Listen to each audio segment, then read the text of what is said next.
Hello, how are you? So, come on in the room. I wanted to talk about this Arkansas bill in that is coming across their governor's desk Monday morning. I think this is quite important. So, we're going to talk about it so y'all know what's going on. Hey, how are you? I know y'all have been hearing about, you know, about trans people in sports and trans kids in sports, and it kind of makes you kind of think about, um, you know, like this is just about sports, but this is not just about sports. Okay. Um, the bill that is coming across Arkansas's desk is a bill that you haven't seen before. All right. This is not just some bill, just something about sports and high school sports or bullshit. This would be the first bill of its kind to pass in any state ever. It will completely bar any gender affirming healthcare services for trans youth and bar um, public insurance coverage for trans people of all ages. Right. But it's not just for us. It's anybody. I want y'all to understand that. It's just not for trans people. So this will allow somebody who feels like you don't align with their consciousness. This is the words that's in the bill. This is why it got thrown out in 2017, but they didn't adjust it and weasel their way in different language so they can do certain things. So if whatever about you is against their religion, whatever is about you that is against their religion, they can deny you services in non-emergency situations. I want you to understand the implications of that. That's just not transgender shit. I know it's being because the trans is the hot button topic and trans sports and da da da da. But this is how they are weaseling in to deny everybody in the LGBTQ, fat people, whoever, like a pharmacist or anybody who wants to deny you services based on their conscience, their moral beliefs, can deny you non-emergency services.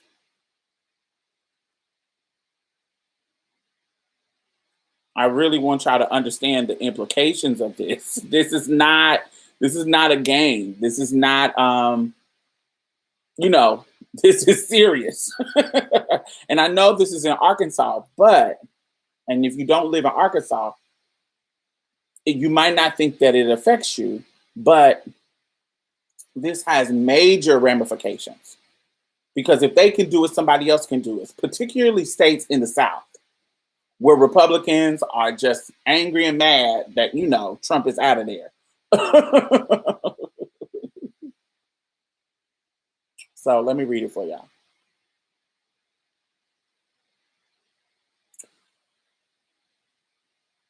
So this bill passed in the Arkansas state legislature last week. It will come on the Asa Hutchinson, that's the governor's name. It will come on his desk Monday. It would allow health organizations, they will be banned from taking disciplinary actions against workers who refuse services based on conscience. Okay?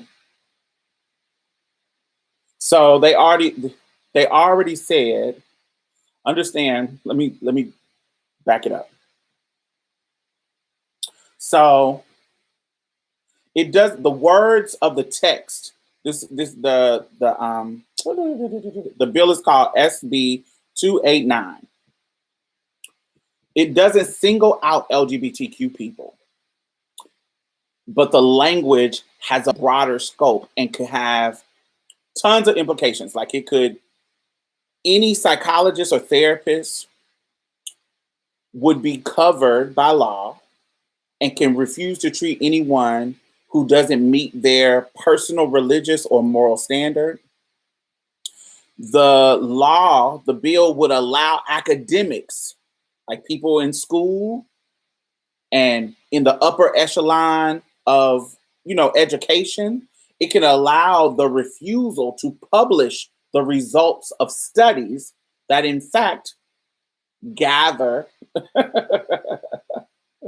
some conflicts to their beliefs. Like literally, this is they're making this language so they can fuck over anybody that does not believe in what they believe in.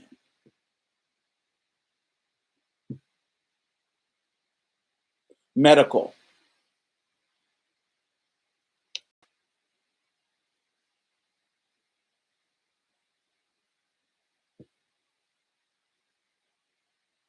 Right. It will give all bigots free reign to do whatever they want to do, particularly in states. Now, this is not going to pass in California. This is not going to pass in New York. But I live in the South. And so people who live in the South, it makes you particularly vulnerable to these types of actions.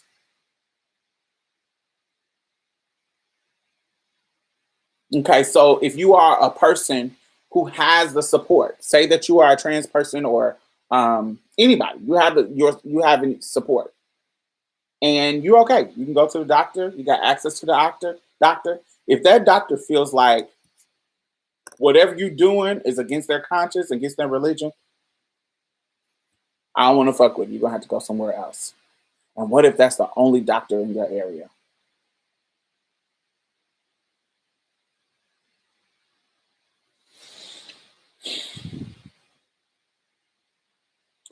What doesn't make sense to me is that there is supposed to be a clear separation between church and state. And so if you can't do your job based on your religion, you shouldn't be doing that fucking job. If you are a doctor and you can't treat everybody based on your religious beliefs, then then you shouldn't be able to be a doctor. That I don't understand why that is not a distinct separation. It doesn't make sense to me, but it's quite annoying because we have seen since 2016 those bathroom bills coming up. We have seen this shit snowball over and over and getting bigger and bigger. They're trying any kind of way to attack us at every chance that they get, from sports, from whatever. Because the sports bills that's coming out is banning, in particular in Arkansas, are banning transgender women and girls to play in sports. Not transgender men, not boys. They can do what they want. But the trans women and trans men, they are banning them from sports.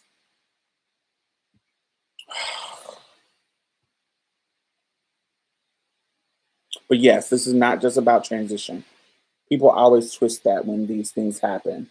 This allows people to refuse treating people. I hear people act like this about transition. Yes. So first of all, the medical association, there's a way that you treat trans people. There's a standard. And so the standard is we get on hormones, we do the things that we need to do in regards to that, go to therapists and treat trans people in that kind of way. It's not up for your religious your religious prowess, what you feel. It has nothing to do. It's about your patient. It's like, oh, it's a sin to be gluttonous.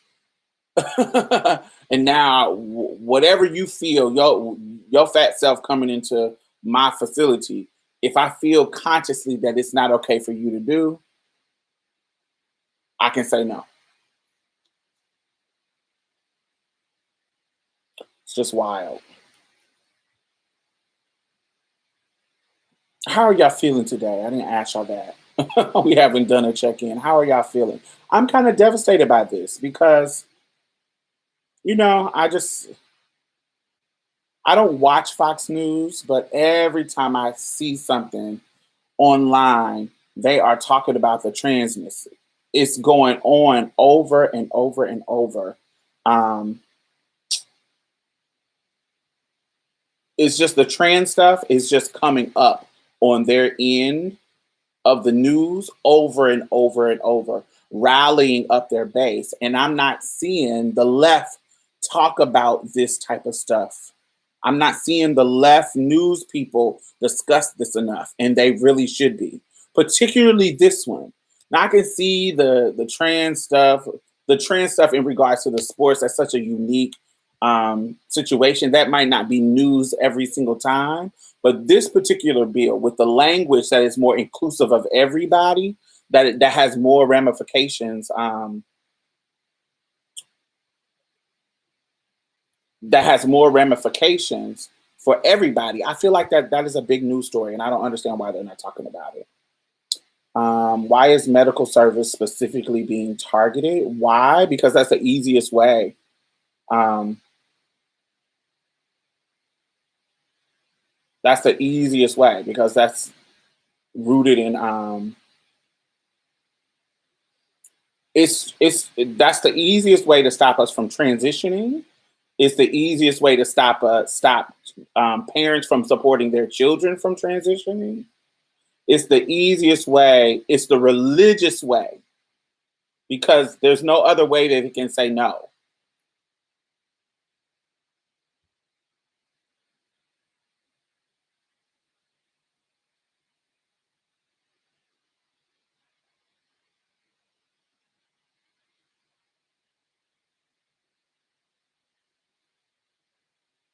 Does this apply if the care you seek is not related to their beliefs? No, their beliefs matter.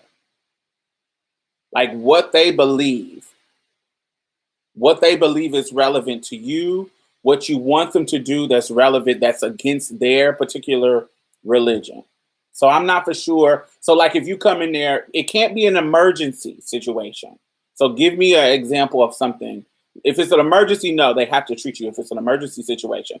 But if it's a non emergency medical situation, they can choose not to treat you or not to service you, not just not to treat you, but not to service you. Like if you're at the pharmacy and you need to get your medication, they can refuse to not service you without any ramifications, without anything happening to them.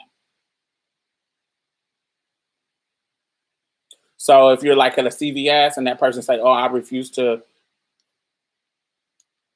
service that person," then they cannot. The language is so wide open that it can be multiple interpretations, and that's intentional.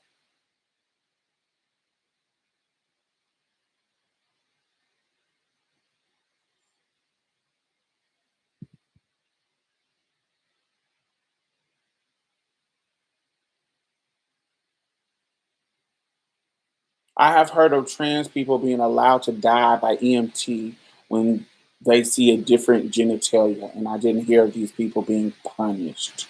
So the two cases that I know of. So the first case is like that with the incident that you're talking about. Tyra Hunter in 1995 got in a car accident, and when they drug her out of the car and was trying to resuscitate her or help her, she wasn't dead.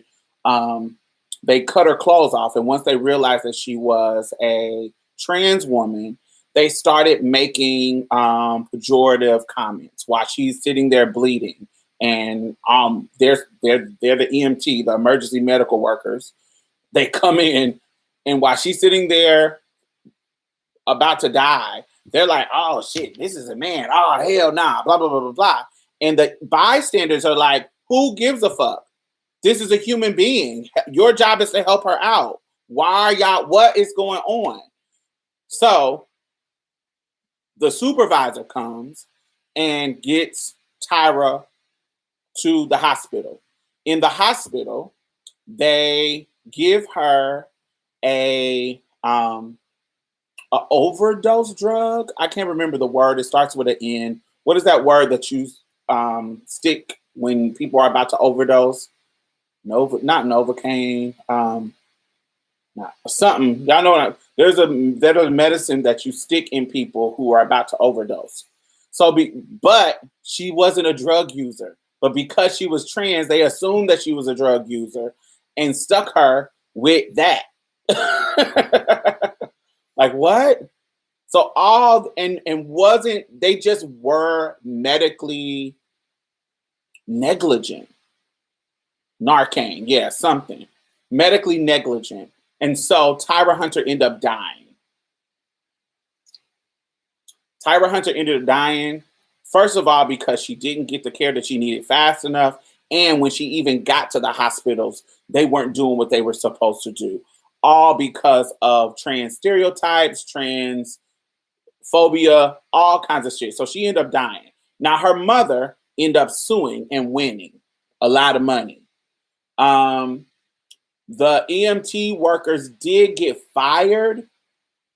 I can't remember exactly something happened to them. Either they got fired or sued or something like that. But there were some consequences, not adequate consequences, but there were some consequences. I remember there was a case where 2 gay men couldn't get flowers sent to the wedding because of the religious value of people who own the flower shop. Yes, there's been multiple cases with gay men and like their marriages and their weddings and people baking their cakes, all that kind of stuff. It's been a lot of cases.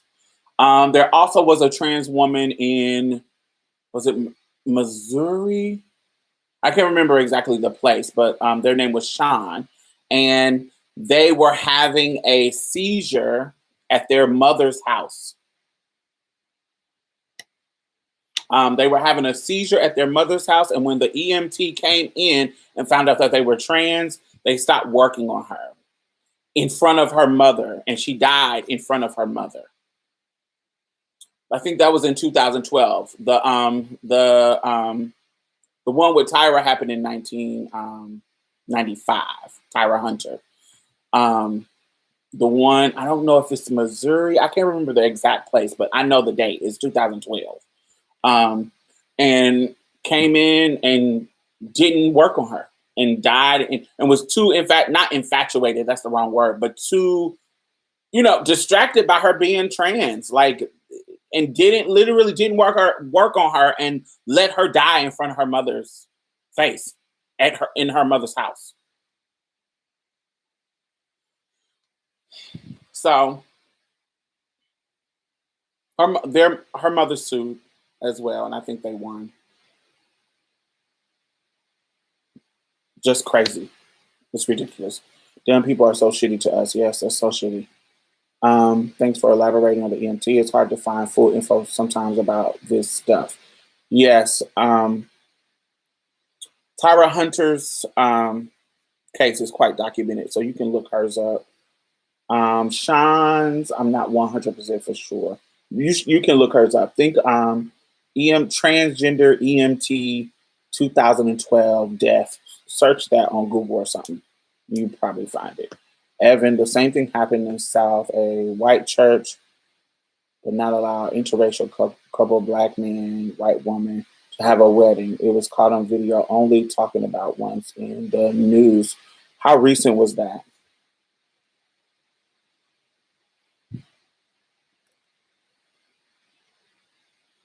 Hey, Brandon. Hey, Coco.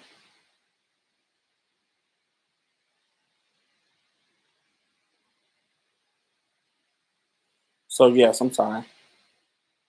Yeah, these lashes, baby. Ah. Um,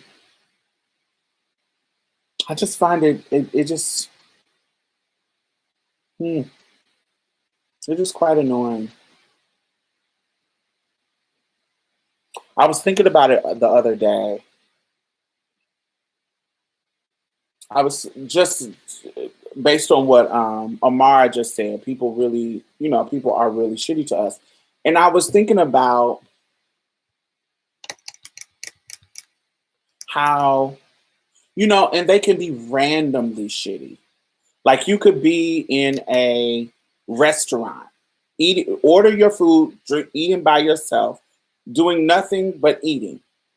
And if somebody, say at first they don't know your tea, but then somebody clocks your tea, in that moment, you could be treated negatively just because they know your tea.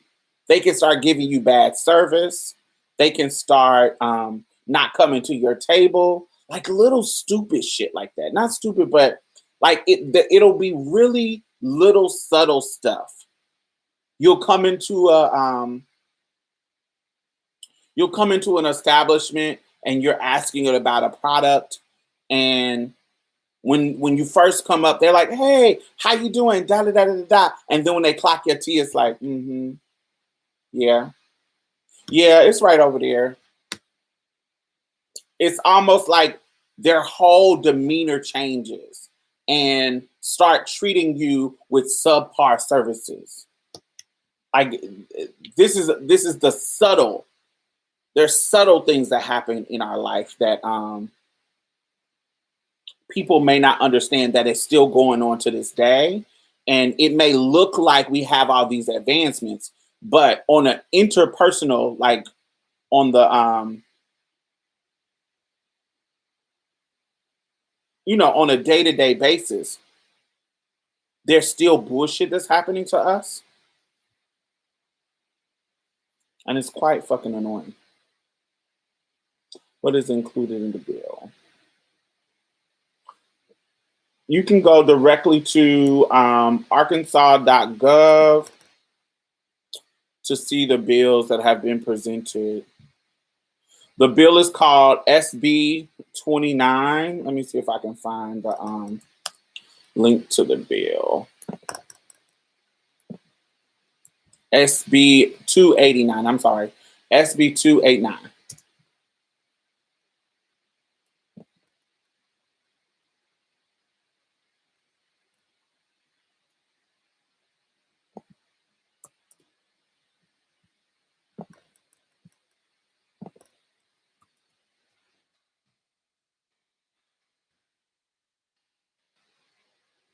This reminds me of the bakery that refused to bake. We were talking about that earlier.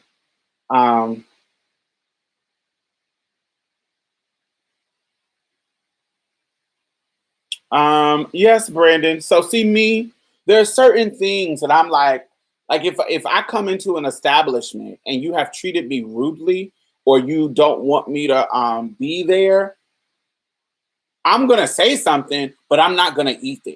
Like I'm not gonna stay because I feel like you're gonna enforce you to feed me. Because then I feel like you're gonna do something to my food. I feel like you're gonna I just don't want to be in places. I don't want no fucking cake from you. I don't want to spend my money with you. Once you let me know that you're a bigot, yes, I might go sue your motherfucking ass, but I'm not gonna sue you to fix my damn cake. No, I'm gonna sue you when you don't fix it.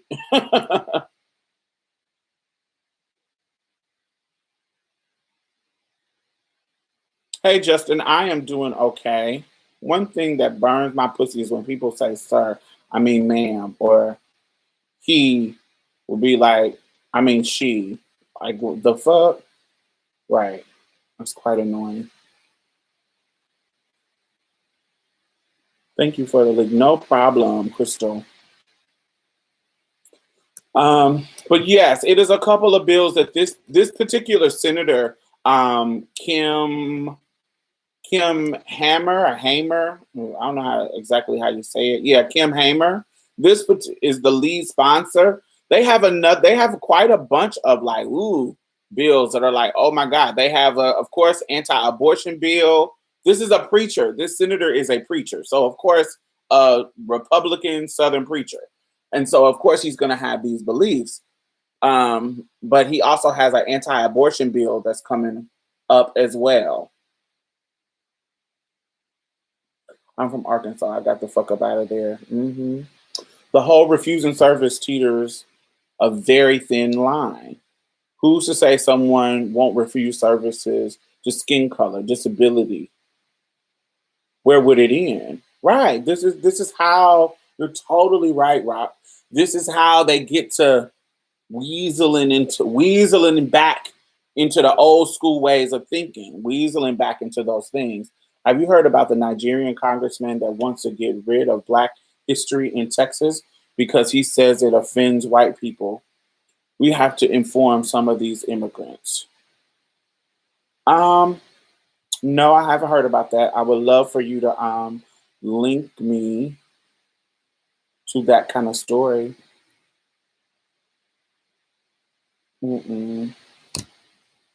I'm not surprised because Nigerian, what people don't know is that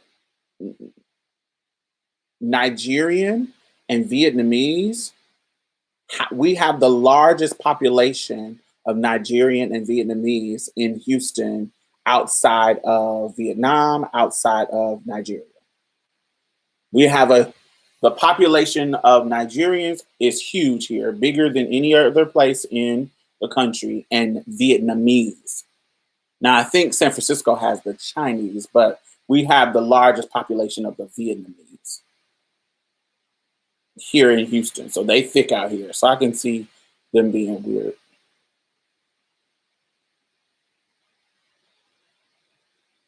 It offends white people. Do y'all care about offending white people?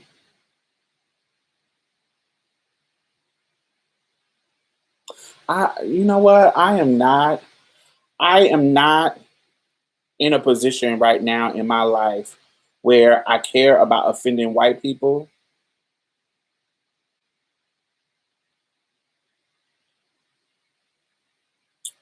I am not in any situation where I care about offending cis heterosexual men.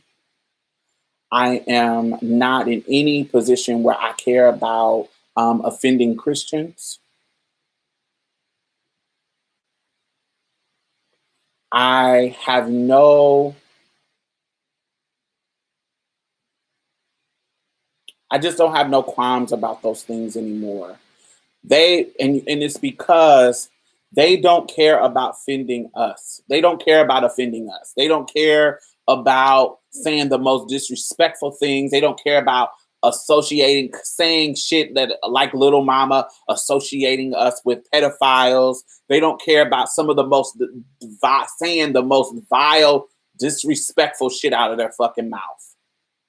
And so I do not care about the feelings of any of those groups. I don't care about the feelings of white people. I don't care about the feelings when I'm telling the truth about your oppression. My white friends, if something's being done wrong to somebody, I don't care what color you are. I don't care. But when I am calling you out about your racism, when I am calling you out about your sexism, when I'm calling you out about your homophobia, when I'm calling you out about your classism, when I'm calling you out about your transphobia, when I'm calling you out about your bullshit that is oppressing people, I do not give a flying fuck about your feelings. I'm gonna say what the fuck I said, and I said what I said. That's what it is. If you are offended, that means you need to get your shit together. That means you need, just like I gotta get the fuck up out of this, just like I had to get the fuck up out of my bed every single day and worried about if a motherfucker's gonna kill me, disrespect me, fire me, make me lose a job, not give me my health care, just like I gotta go up against. These are life or death situations. These are life or death situations that I have to go out here and worry about that you don't. When you fix that shit, then I worry about your fucking pussy ass feelings. Then I'll worry about that. I'm not gonna worry about your feelings while you still oppressing me. You got me fucked up. You can suck my asshole. Fuck that. Let's see.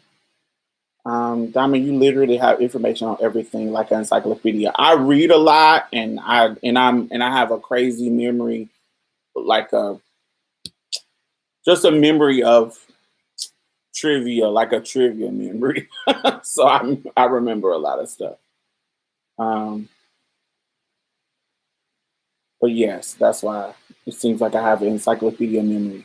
particularly around race and gender and sexuality, because I have been engulfed in those kind of studies and in those kind of spaces, like academic spaces, or in the research, because I have to have the research to defend myself against people, and I've had to do that all my life. So I've always been into that kind of stuff. So yes, no, not as far as standing up for my race or calling out the foolishness, not at all. Some white people need to be offended. They complain about us, but then we want to get a place that these two black ladies in the South for black people. The white people complain. I don't know. You need some punctuation in that, George. I don't know what you're talking about. Usually offending a white person means you have asserted your humanity and they can no longer treat you as an object, in my experience. Absolutely. Hit dog will holler, facts. Okay, I agree. I'm not carrying your load on my back while you're simultaneously kicking me back in. Facts. I'm sorry. I got too much to worry about. I'm sorry. I got too much. I got too much to worry about. I can't carry your shit too. I can't carry your feelings. I just can't. If you're not trying to be a comrade to dismantle these systems, I can't carry your feelings. Like there's some white people in my life that I fucking love. That I think that they are amazing. I think that they are brilliant. I think that they have they're not perfect, but I think they have a good enough racial analysis when it comes to oppression and when it comes to history that we can be friends and we can have racial conversations without me feeling like I'm talking to a toddler who don't know shit about fucking race and so or oppression. I have amazing white friends, the few that I have, that I can tolerate. We don't have any issues. It's the ones that are just fucking stupid. It's not just white. It's the cisgender ones that are stupid about gender identity. It's the fucking and I said cisgender meaning that there are some cisgender gay people that are stupid about gender identity too. Just regular gay motherfuckers. Sometimes they stupid about gender identity too. When we talk about women, I'm tired of having conversations with cisgender women about women's spaces and dumb shit. I'm just over a lot of fucking shit. Just over a lot of bullshit that I feel like is unnecessary and disingenuous. Like I'm a person. Like, for example, I talked about this on our God, why the fuck is people just blowing me up right now? The fuck is up?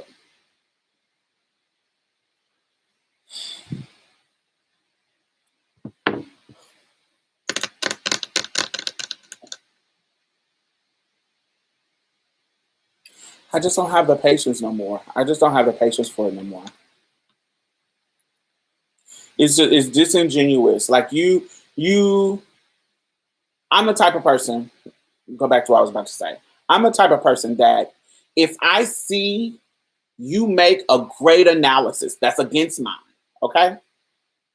If I see you have a great analysis and I see that you have thoughtful arguments, I'm the type of person that says, you know what you're saying right now makes sense. I get what you're saying. I see the concern. Let's unpack that. Let's talk about it.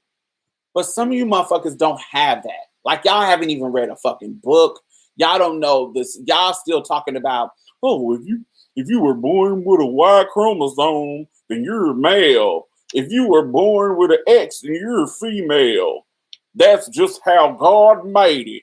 That's just how it's gonna be. I don't care how much surgery, how much pills or whatever you take, you are still gonna be a man. You're still gonna be a woman. All that dumbass shit. Like, if you still on that fucking Neanderthal fucking bullshit, you still there? How am I supposed to have a conversation with you seriously? I can't take you seriously, bro. I can't take you seriously at all because you haven't even, and a lot of times these motherfuckers haven't even took the time to look into stuff. They haven't took the time to look into the research because they wouldn't be so sure. They haven't took the time. It's quite annoying. I'm just quite annoyed. It just annoys me, and I just don't put. I literally have to deal with now. I'm voluntarily an activist. Okay, so I'm voluntarily an activist and an advocate for rights. I put myself in this position in regards to wanting to do the work to help my folks. So what that exposes me to is that when some girl dies, I have to hear about it. I gotta get a link sent to me. I gotta get a text message. I gotta get a phone call. Because people want me to talk about it. I gotta talk to mothers. I gotta talk to, because some services, I gotta take calls and texts and emails from people sharing me their problems and asking me how can I contribute to their problems. I put myself in that position. Get it, ready for it. That's what I do. Bam. But I not only have to deal with the trauma of a trans person dying almost once every week, almost once every week, deal with the trauma of that, and have a conversation with your ass, and have a conversation with you when you're trying to undermine my humanity and my existence. I don't have time to take you seriously. I don't have time to even, y'all are so ridiculous when it comes to your religion. Y'all are so arbitrary. Y'all are so fucking, y'all don't follow that shit. Y'all motherfuckers are so sometimey about that shit. But when it comes to my life and my people's life, oh my God. It's like, oh my God, we're really strict about this. The fuck? Fuck out of here. It's just quite annoying.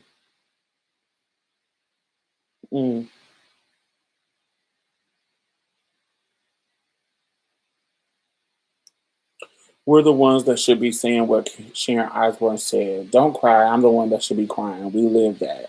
Right. Facts. That's why I was so gagging when that bitch said that. What? You telling her don't cry when we talk about racism and you're not affected by racism at all? You old ass white woman that never was affected by racism?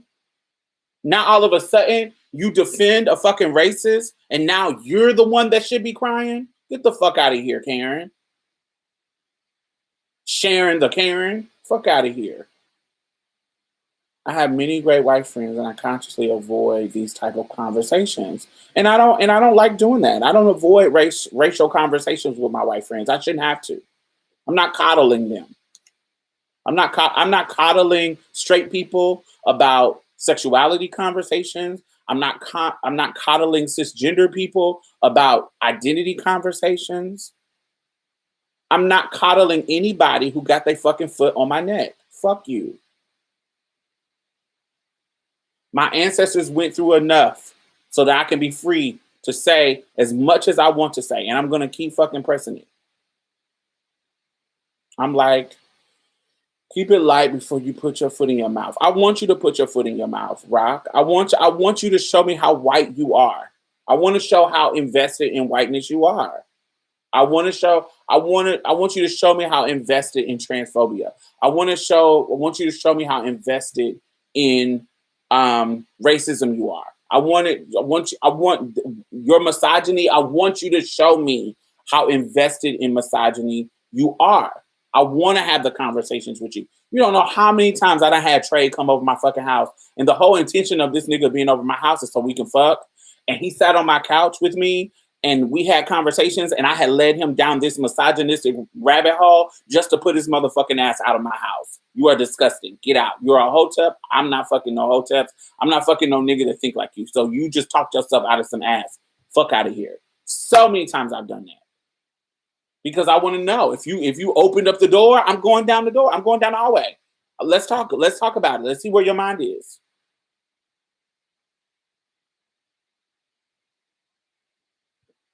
I want to know because you're not about to say what's not going to happen is you're not if you're a white person and we're saying white, but I mean this cisgender, queer, everything is interchangeable if you're the person that is the oppressing person.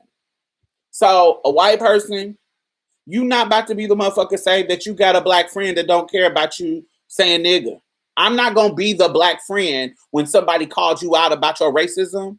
I don't want to be the black friend that you pull out the hat as a shield for them calling out your racism because I'm not there to see how you were racist in that situation. I don't want to be the black shield, the black friend shield. I don't want to be that. So I have conversation with my white friend. So I'm not the fucking shield. Bitch, don't make me a shield. Because if they know I'm your friend and you doing this racist shit, I'm gonna look like the fucking coon ass fucking friend that can't teach their little white friends how to act. No, you got me fucked up. I'm not gonna be that person. That's not gonna be me. So we're gonna have these conversations. That's just like cisgender people. Oh, I got tons of trans friends. Or they use trans and gay interchangeably. I have tons of gay friends. Bitch, you don't got no trans friends. You may have an analysis about gayness. You may be cool with gay people, but you're not cool with trans people. Because you wouldn't be saying the bullshit that you're saying. And being cool with fucking gay people doesn't mean it's not equal. Just because you allow them to do your hair and do your makeup and be your stylist, that don't mean you fucking cool with gay people. That don't mean you got gay friends. That means you got fucking gay accessories and gay workers. If you sitting over saying, I'm cool, I can hang out, I can vogue and learn how to vogue and say, yes, honey, yes, and then fierce, and do all that shit with gay people and be cool, and I don't want to hang them and kill them, but I still go to my straight people house and say, I don't really fuck with that gay shit. I don't condone gayness, but they cool. We can be cool. They can be my friends, but I'm against that. You ain't got no fucking gay friends. You just tolerate the gay people that are around you. You still ain't shit. So don't think you shit, because you ain't shit.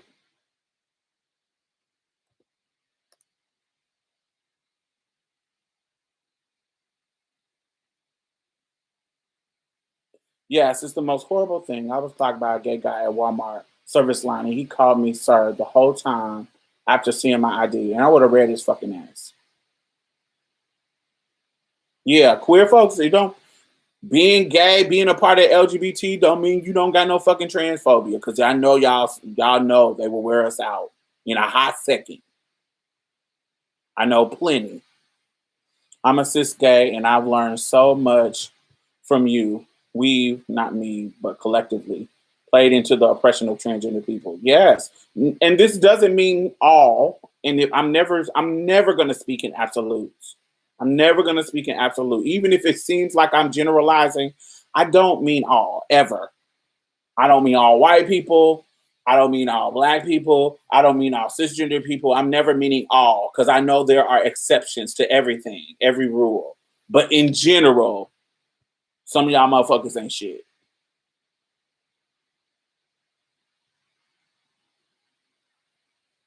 You ain't never gonna see me saying shit like, oh, I don't fuck with gay men because they're transphobic, blah, blah, blah, blah. I've had some amazing gay men in my life, all throughout it.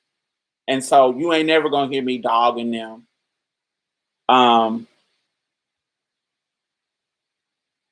You ain't never gonna, sometimes it's gonna be most, Amara. It's not gonna be all, it might be most. Some, many, most. It just won't be all.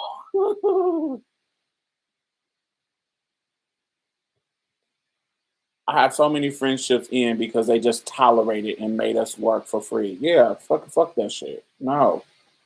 People need to give respect before they expect to receive it. You owe no conversation to people who don't know how to listen. Fact. That's the only message they need right now. Yep.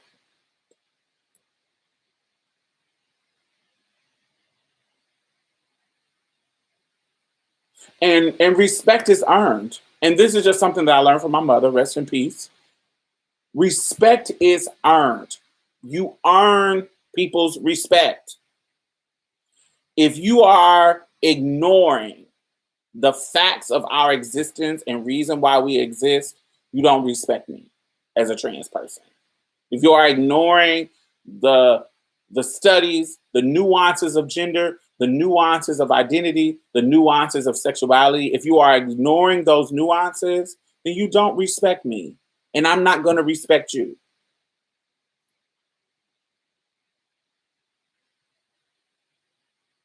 I'm definitely not a person that needs you to agree with me all the time, but I need you to acknowledge the nuances of situations. It's kind of like the trans athletic shit. I am not fully on the side of the trans community when it comes to the sports stuff. I'm just not. Because as I've said on my podcast, I don't believe either side has done enough evidence, has done enough research to prove that they're right without a shadow of a doubt. I've said this multiple times. I think that there are circumstances. Let me give you a perfect example. So the whole point of the conversations of the trans, and this is what I mean, how I feel like I look things objectively. If you're not looking at things objectively as I am, I think you're disrespecting. I think you're being disingenuous. I think you should be objective. And so, for example, so the whole point of the transgender athlete shit is so that it is safe and fair for cisgender women athletes.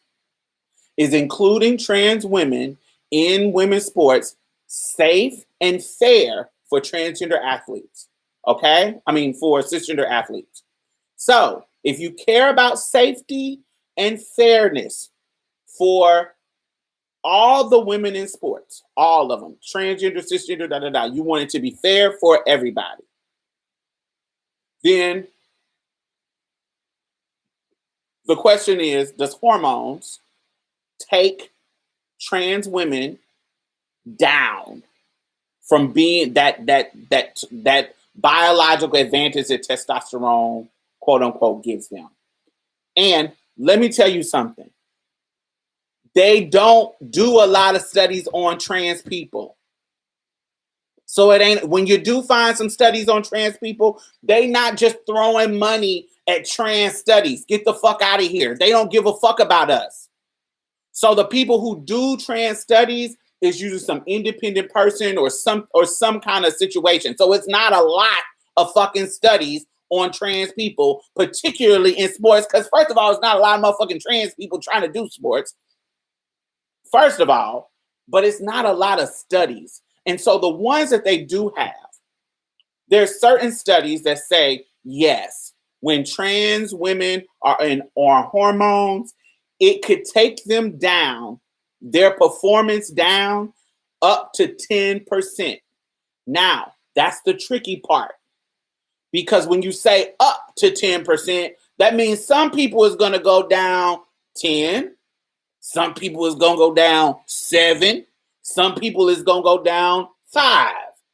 So yes, when we're running against a cisgender woman, a trans woman running against a trans woman, this particular sport, it took this trans woman down 10%. So it made her equal. But what if this trans woman only went down 5% after hormones for the certain amount of time? That wouldn't let it be fair still, because she still has a 5% advantage. That wouldn't be fair.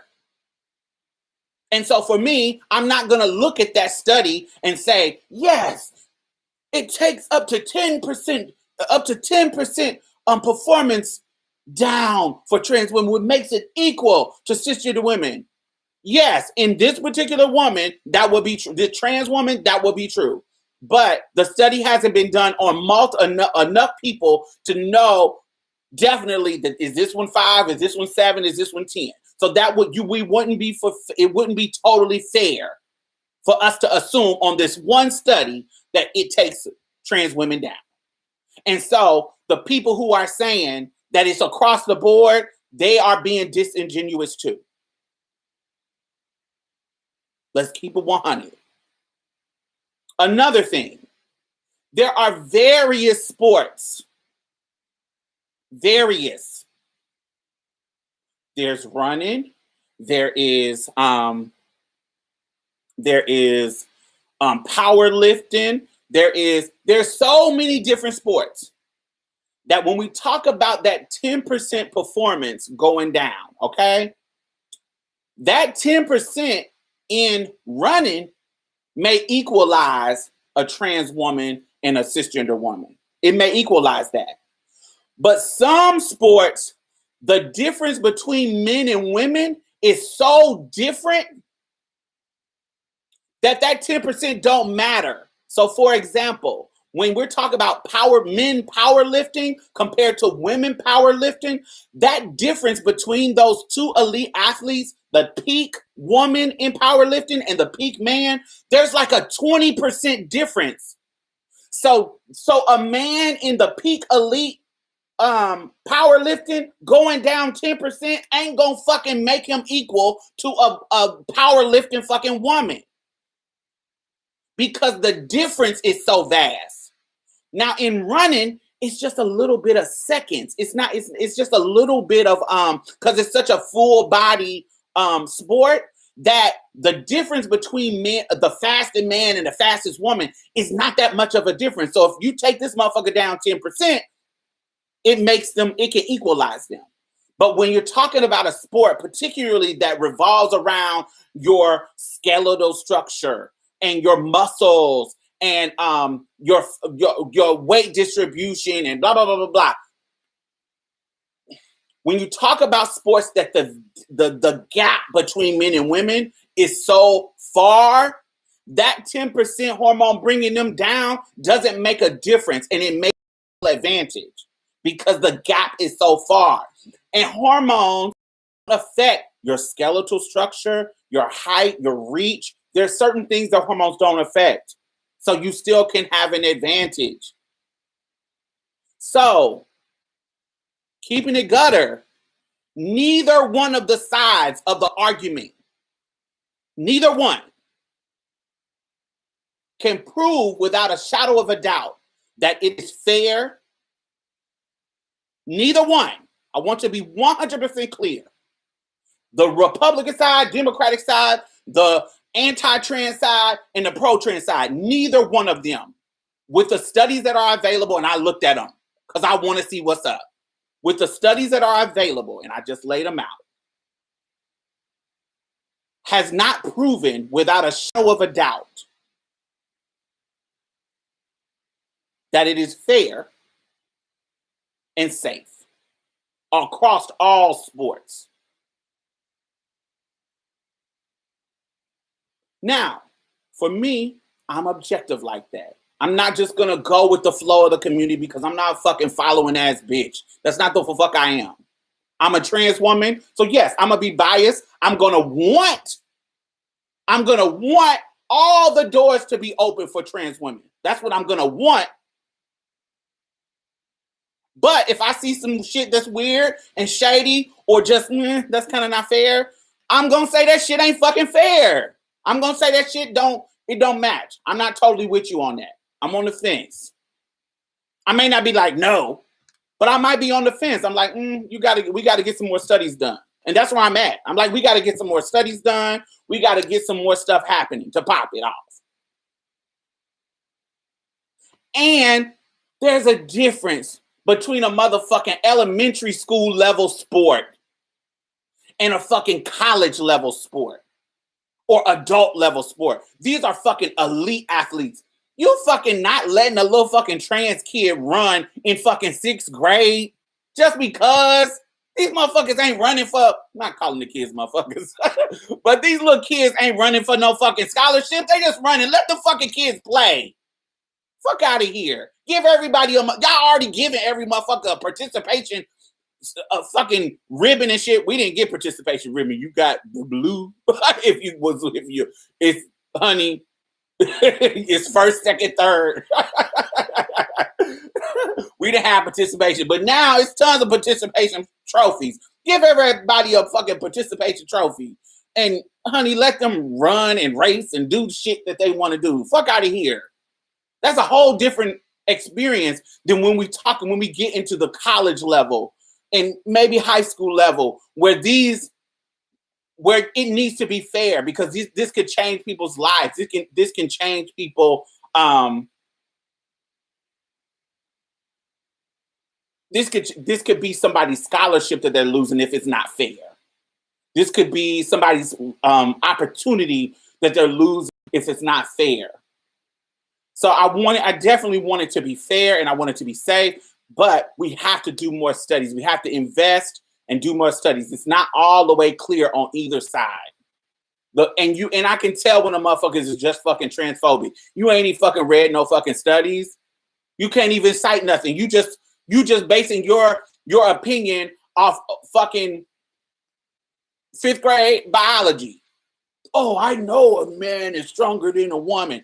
Bitch, I know so many cisgender women that's stronger than me. I'm a unathletic ass fucking bitch. I don't be fucking lifting weights and fucking doing that. You know how many cisgender women I see at the gym? I just started going to the gym a month ago. These bitches is lifting. I can't do it. Bitch, I can barely finish fucking 30 minutes on the fucking treadmill without being winded. And these bitches is fucking lifting. I ain't never played sports. I ain't never been in those situations. I don't got no fucking superhuman strength. And every trans person don't got that fucking shit. So get the fuck out of here. I know your opinion is based on transphobia because you're not worried about it being fair and safe. You just anti-trans. And I can tell how you talking that you fucking anti-trans. I can tell it. I can tell you ain't looked at nobody's study. And so because you sitting here trying to sell me this fucking shit, I don't respect you. I don't respect your mind. I don't respect what the fuck you're talking about because you haven't even looked into it enough. You're just being anti-trans. So I'm not going to fucking respect you. Because you're not respecting my mind to bring some fucking facts. Bring some, and on the other side too, don't just try to sell me those shit just because I'm trans. And pull me on your side. No, bring some fucking facts.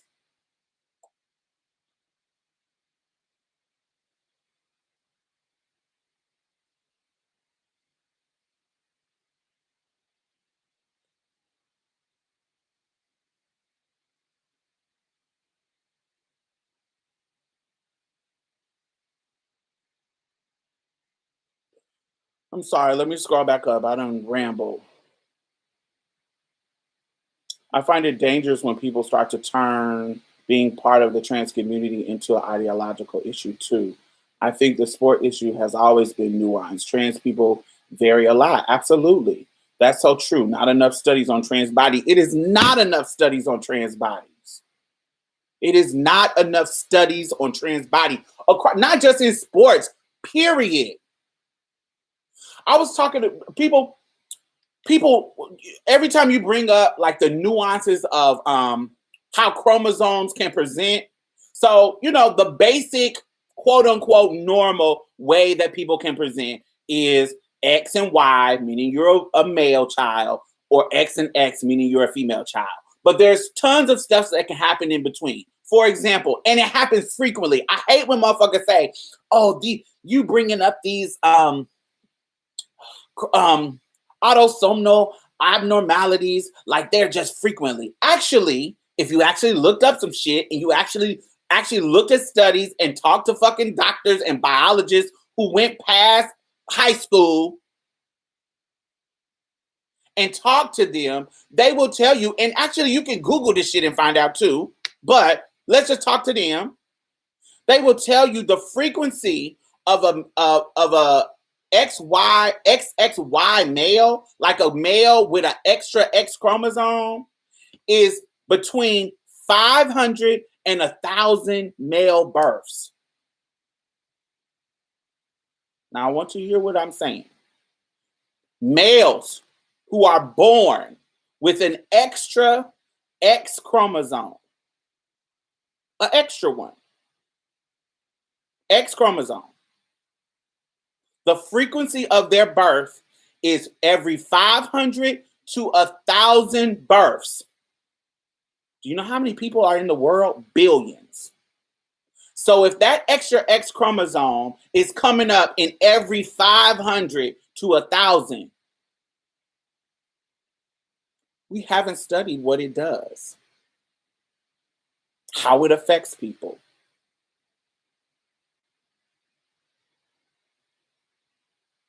So we don't know what it does. We don't know what that extra X chromosome does because we haven't studied those type of people. We haven't studied the situation enough.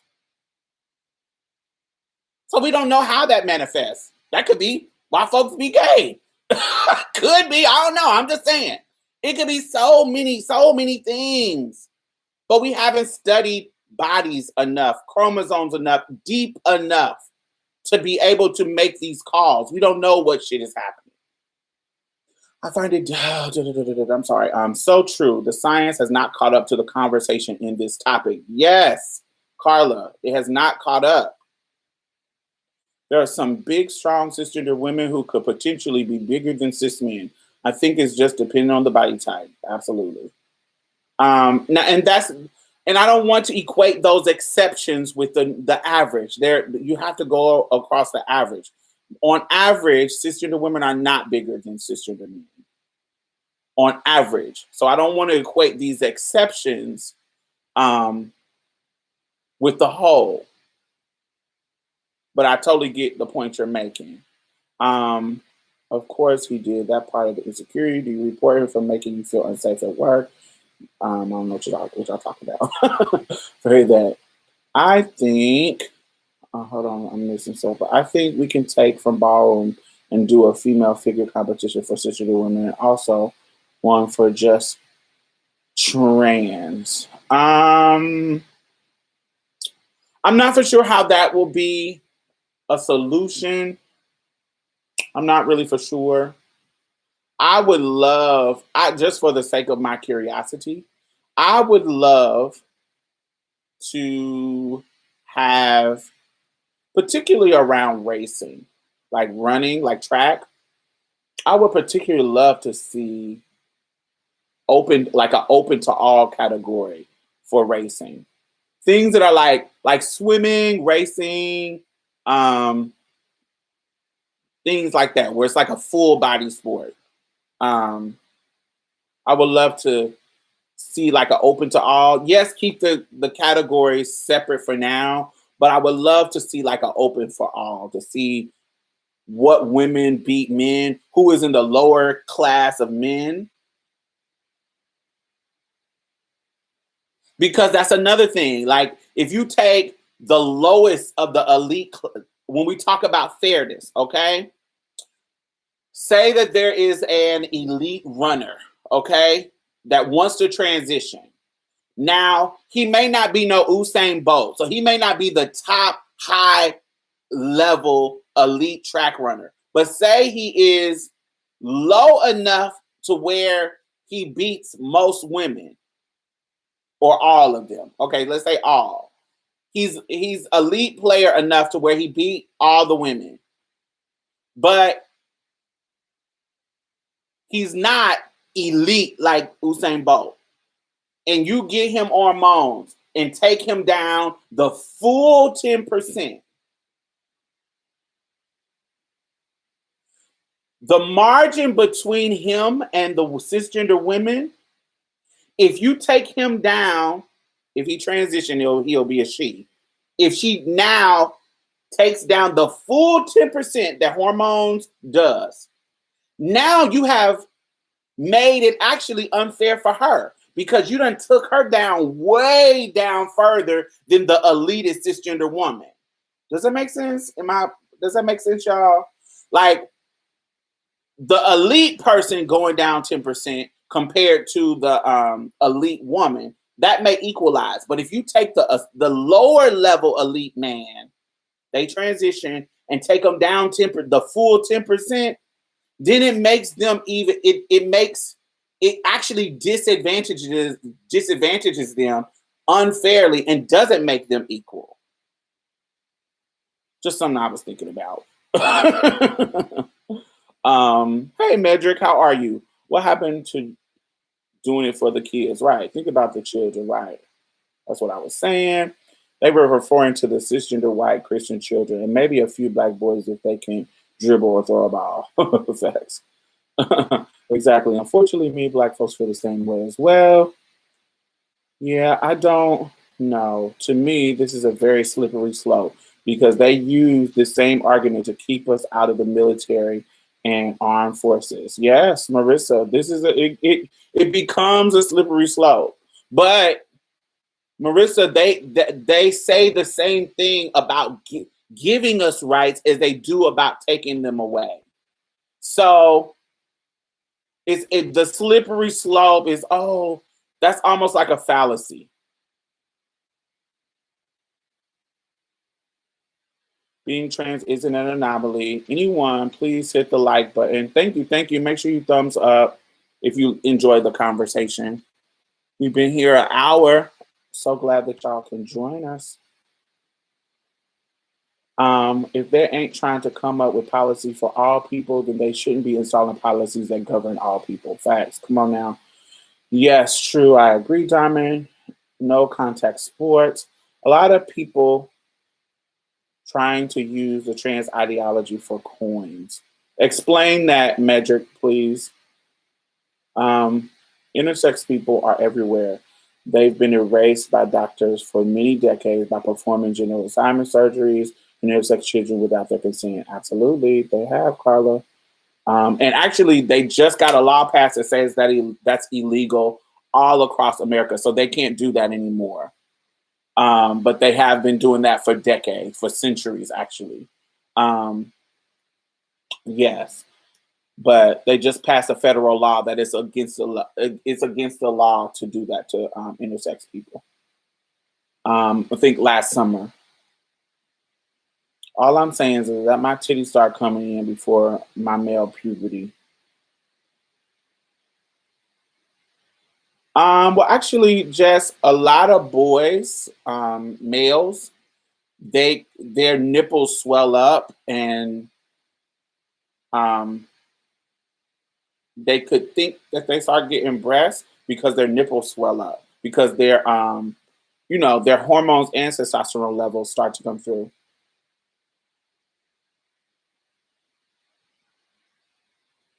Hey, brother. Hey, Rakim. That's my little brother. Thank you. Thank you.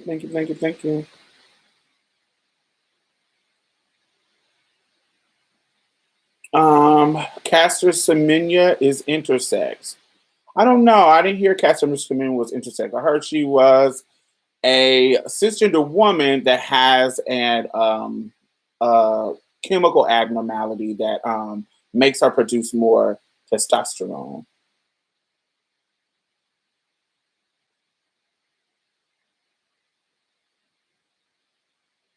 Yeah, the difference between the sexes could be smaller than 10%. Yes, honey, so small. Yes, it makes sense. Kind of like a overcorrection. Yeah, that's horrible.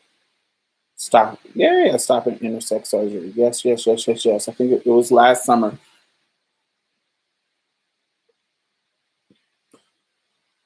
Mm. I think it's gynecomastia sometimes. No, it's sometimes, of course, yes, but no, it's something that happens at puberty and it's quite normal. Um, um, that your nipples start to puff out as a little boy, and then once they go down, um, You actually, I know my grandmother, most of the old heads of my family, they say a boy can't make a baby until that happens. So they know that you, for whatever is going on in your a male's body, they can't. They may be able to ejaculate, but they can't make a baby. This is their belief that they can't make a baby until that nipple things happens. And I kind of feel that. I kind of understand how they could believe that, because that is when the hormone starts to, your body is going through the hormonal change to where you're sexually mature.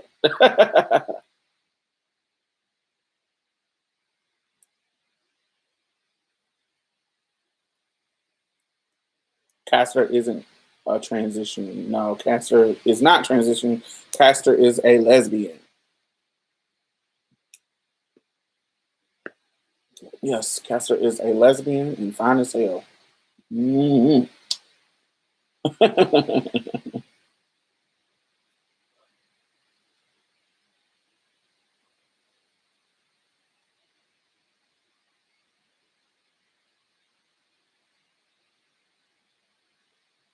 Oh yes, definitely, Medric. Sometimes, yes.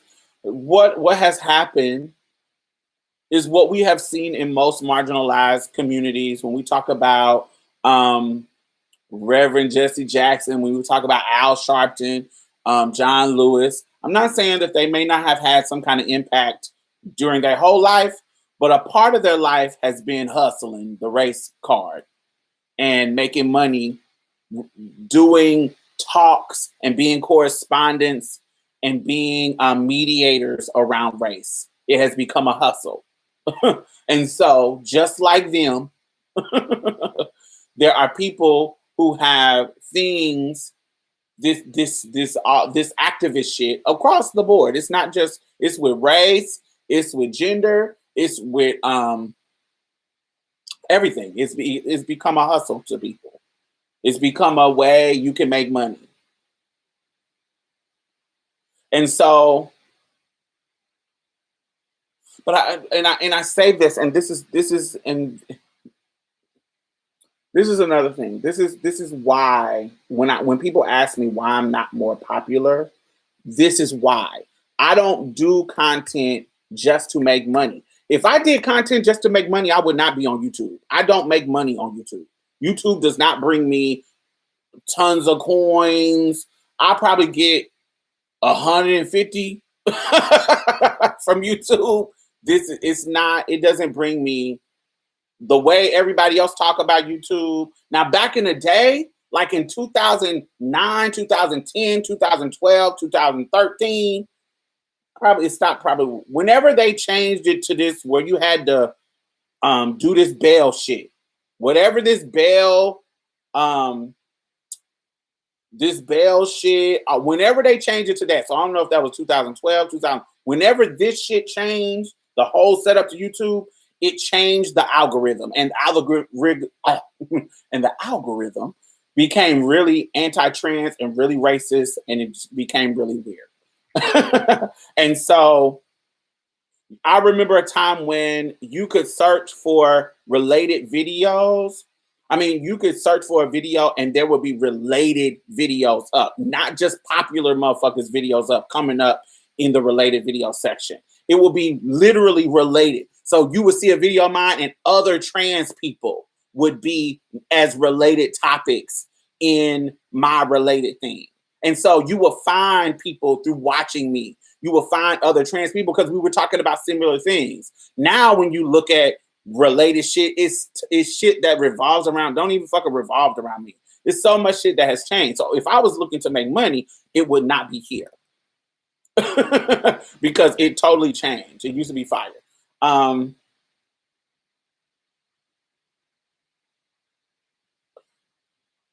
My business revolves around me creating content. It revolves around me wanting to just share information with people. But I want to share the right information. I'm not gonna always bring y'all. No. I'm not gonna just bring y'all what y'all want to hear. Sometimes that shit gonna be complicated. Sometimes that shit is gonna be complicated. What does the bell do? So the bell allows you to get notified when I upload something. The people who you subscribe to, when they upload, you get notifications and you choose to get notified. So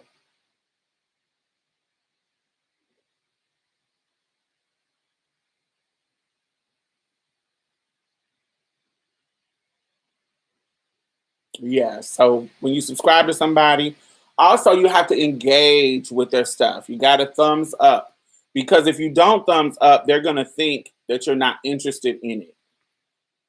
I know you've noticed that when you watch certain videos about certain topics, they start suggesting to you those topics. It's no longer about the particular person. It's about keeping you on their site, and so they want to show you topics that they feel like, ooh, she is interested in this, or he is interested in this. Let's keep them on the site. Yes, thank you. But yes. But yes, if you are, make sure it's tons. It's South Dakota. Let me look. Let me look at my notes just so y'all can know what's happening.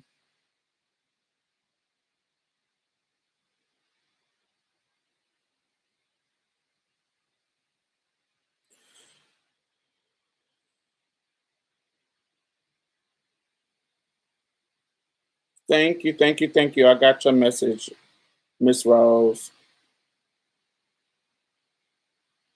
Let me. Come here, rude boy, boy. You can get up. Come here, rude boy, boy. Because I know it's Arkansas, South Dakota, and Alabama. Let me double check my notes, honey. Come here, rude boy, boy. Will you get up? Take it. Yeah.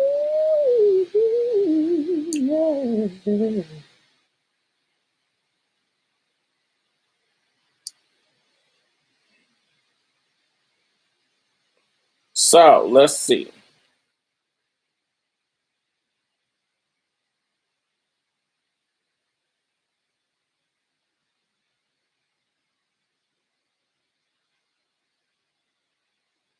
All right. So in Arkansas, the proposed law are HB 1570, banning health care for transgender use and insurance coverage for all trans people of any age. It's not just youth in that one. SB 354, the ban of transgender women and girls who are playing in sports, and policy of all athletic bodies in women's sports. So you can take action by contacting the governor, Asa Hutchinson. The number is 501 682 2345. Or you can email him, asa.hutchinson at governor.arkansas.gov.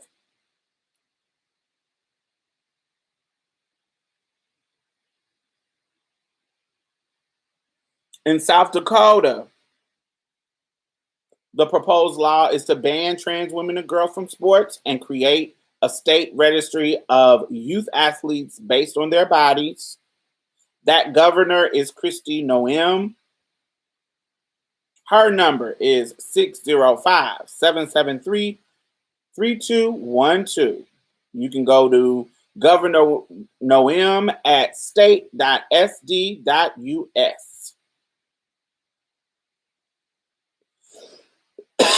In Alabama, proposed laws, HB 1/SB 10 makes it a felony to provide gender affirming services to trans youth. Felony. So what's happening with trans youth is what they were trying to do with abortion providers, criminalizing it. HB 391 in Alabama, ban trans women and girls from sports and policies all athletic bodies in women's sports. The governor there is Kay Ivey. Her number is 334-242-7100. Organizations that are doing this work in Arkansas is Intrans. I don't know how to spell it. I don't know how to say intransitive. Intransitive is INTRANSITIVE.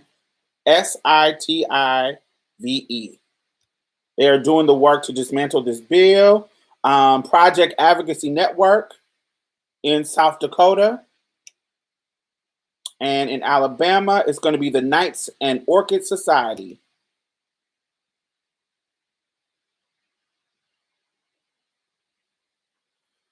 Oh, gosh.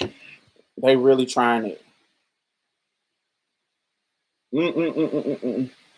Hey, Sparkle, how are you? Thank you, thank you, thank you. This picture was, everybody keep commenting about this picture. This picture is by an artist. This is a picture of me by an artist by the name of Yellow Pencils on Instagram. Black woman, black girl. She should be 18 now, but when she got this picture, when she gave me this picture, she was 17.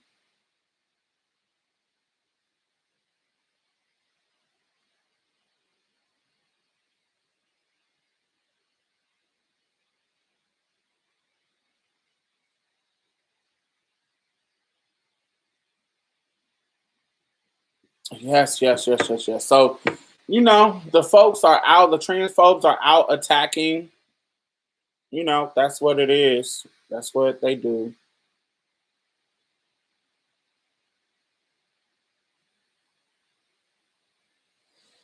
Cool. I'm hitting the bell. Thank you, Carla. Thanks everyone for hitting the thumbs up, and thanks for joining the chat. Thank you, Coco. I may be wrong, but I refuse to subscribe to white YouTubers because I feel like the YouTube gives them such a big push.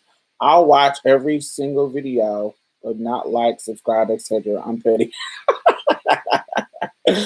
I subscribe to people who I like. If I like you, I'm gonna subscribe to you. But I'm a YouTuber, so I'm gonna engage. I'm going to yes, I'm going to engage with you. I'm gonna do that. That's just what because I'm a YouTuber and I do that. A view is still a view. Yes, definitely.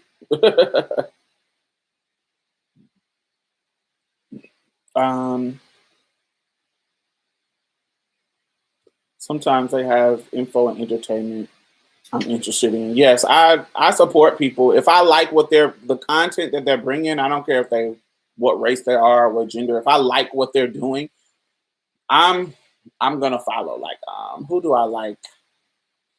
I like Tessa Violet. She's so adorable and fun. I like her. I'm trying to think of white people that I'm subscribed to. I'll have to go through it. That's the first person that came to my mind, Tessa Violet, because she's the whitest thing that I'm subscribed to. I'm trying to think.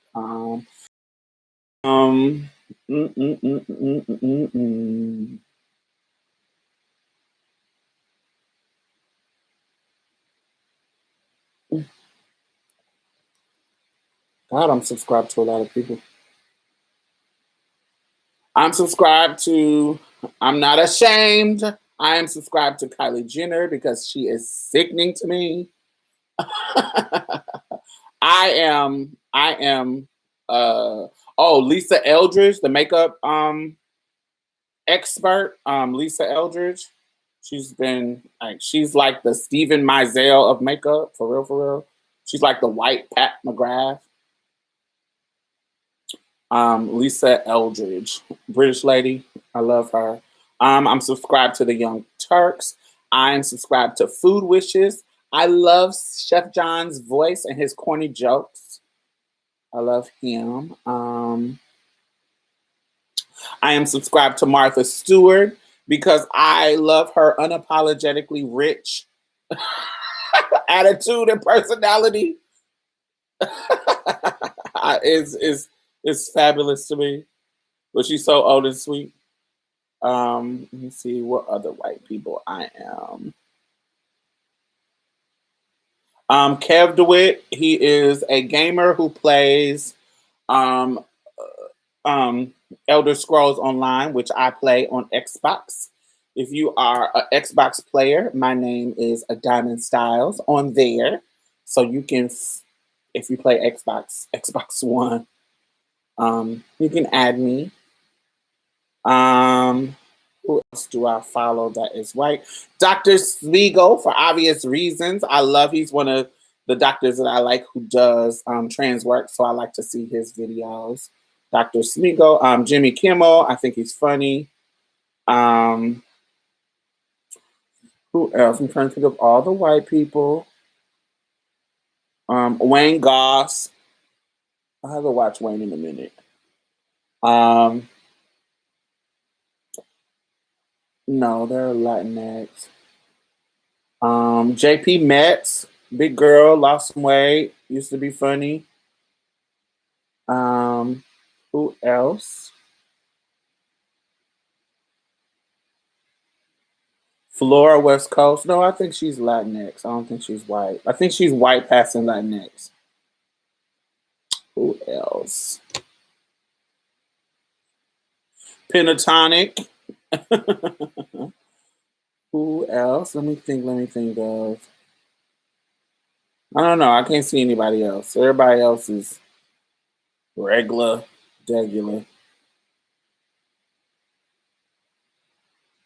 Oh, I'm subscribed to Tyler Oakley. I didn't know I was. I must have subscribed a while ago. But yes, I'm subscribed to a lot of people.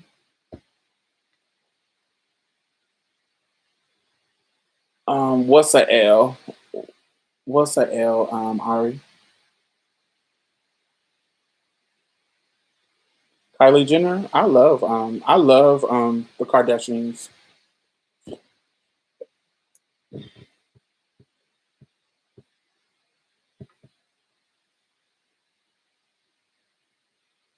Sam Luck's work.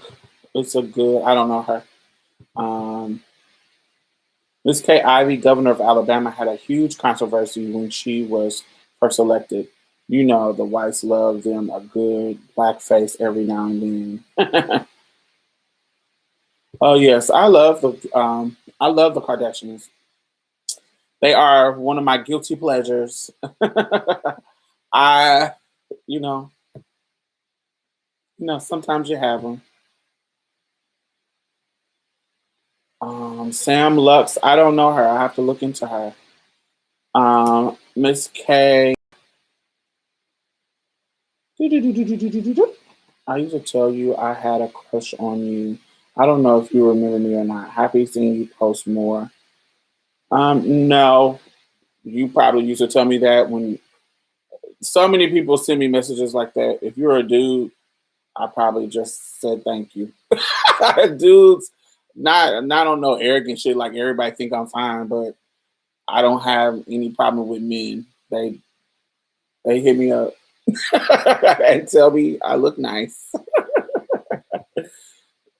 And coming from the world of escorting, you get a lot of men hitting you up. I'm sure there's some ads that are still out, and men will find me and say, "Ooh, you're so pretty.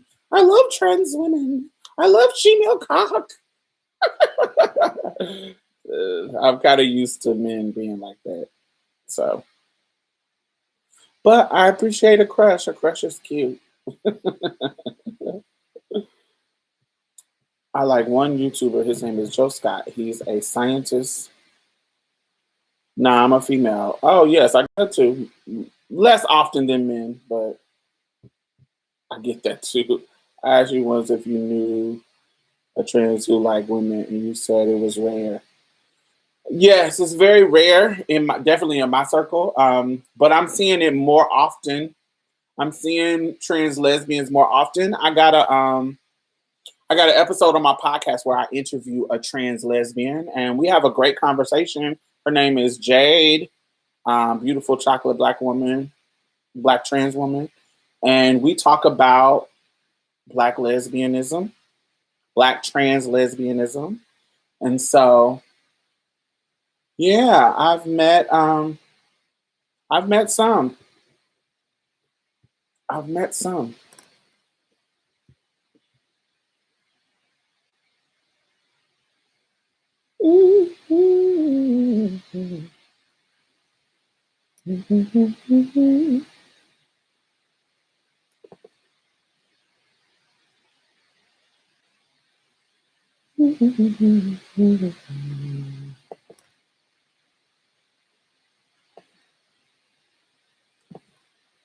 Mm.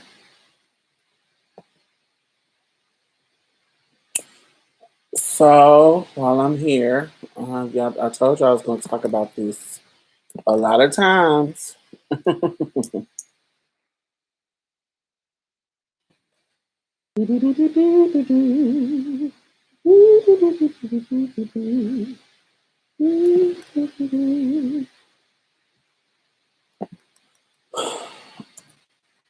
So I'm gonna put this in the chat.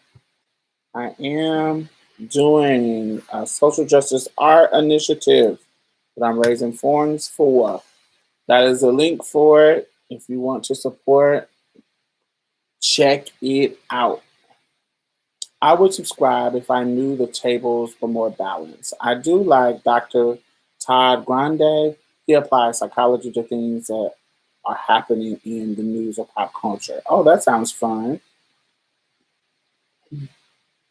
I don't know. I support who makes good content, and I don't really base it up on race. Now, of course, because I'm a black woman, I'm gonna listen to tons of black folks. um, but I have white people that I'm subscribed to, so it just depends. I like to subscribe to shit that make me feel good. Because when I'm on here as a YouTuber and not as a content creator, when I'm on here like as a person who's looking for content, I'm looking for, I'm watching people that make me feel good. Jackie Ina, XD, X from the XD experience, people that I find funny, people that can teach me something that I'm watching YouTube videos to get away from the stress. So I'm usually not, I like Kim Foster, I like Julesy, I like folks that's gonna teach me something, shit like that. I don't like. I don't even gonna say people I don't like, but some people be boring. Some people are boring and kind of stupid, so I don't watch them. All right, it's the last. Do y'all want to go another 30 minutes, or do y'all want to end? Y'all being less talkative. Do y'all have something y'all want to talk about?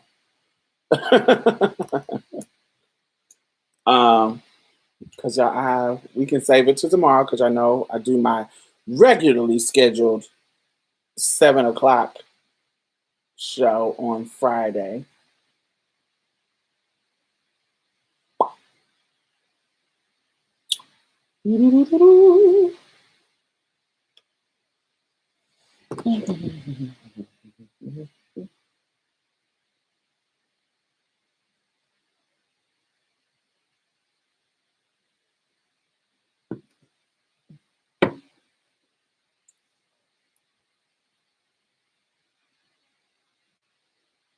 I guess I'm on the boring spectrum. I be teaching people how to grow food. No, I don't think that that's boring at all. Somebody who is into growing food, I think that's good. I think that's something that you should be um, getting into. People should be learning more of. Did you watch the church documentary, The Black Church on PBS? No, I did not. I watched Genius, Aretha Franklin. Genius Aretha. I've been watching that all week. I haven't been catching up on that. I watched the Justice League, that 4 hour damn movie. 4 hours? Did that need to be 4 hours? Wait. I watched that. And what else did I watch? Oh, child. I watched this thing, so I have Hulu, so I watched 2020 on Hulu. And there's this Hulu 2020 episode where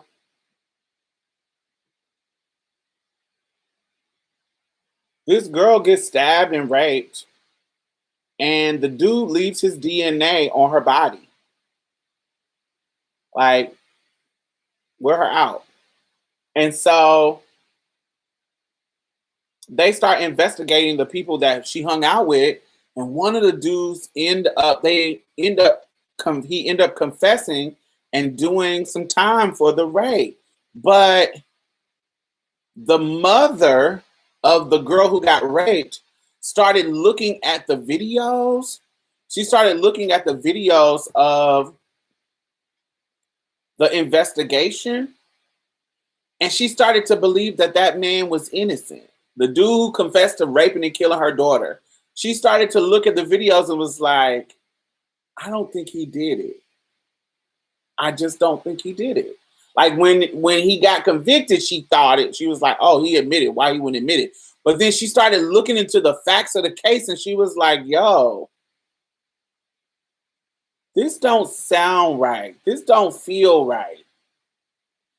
And this is the mama of the girl that got killed. So she started doing investigative work on her own, and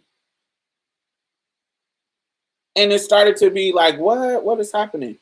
And I don't know if y'all gonna watch it, but what ends up happening is the mother ends up doing work to get this man out of jail and testifying against him.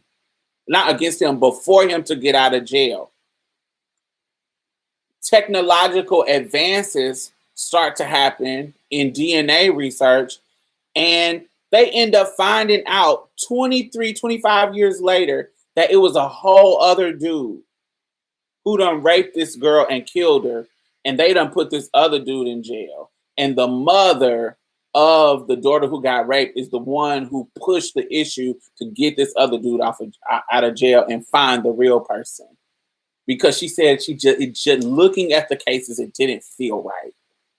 Once she started to sit, once the anger in her, when your kid died, you out for blood, whoever. I want him to go to prison. But she said once that subsided and she can really look at the case and look at the evidence, she says none of the evidence pointed towards him.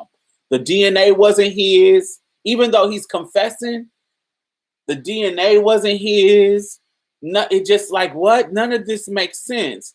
But the boy who confessed, he was young and he was just scared and just wanted to get out of the situation, out of the interrogation. And they was pressuring him, and the cops did shady ass shit and pressured him out of a confession.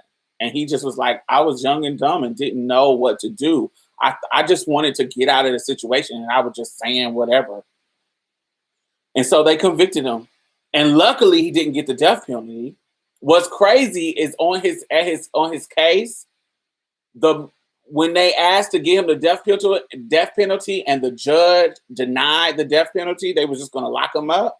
The mother went out into the hallway like hyperventilating and crying, saying, how dare them not give him the death penalty when my daughter is dead and he gets to live? Why wouldn't they give him the death penalty? This how convinced she was at the time.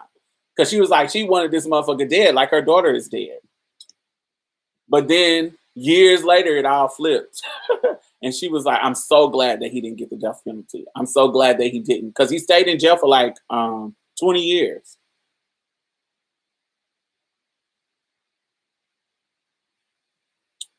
He didn't rape anyone else. They just forced, he was kind of slow, and they forced a confession. Like like they did Corey Wise.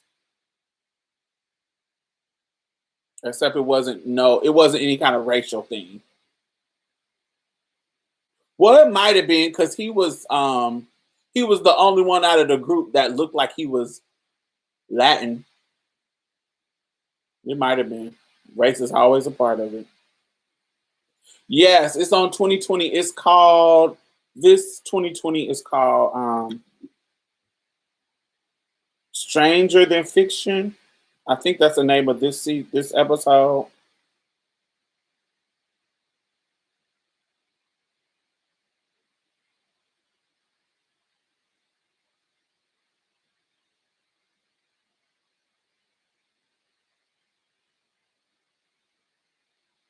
Yes. It's called Stranger Than Fiction: The Murder of Angie Dodge. You can watch it on Hulu. Angie Dodge, ANGIEDODGE. Stranger Than Fiction: The Murder of Angie Dodge. Yes, it's crazy. I was like, what? Crazy, crazy, crazy, crazy.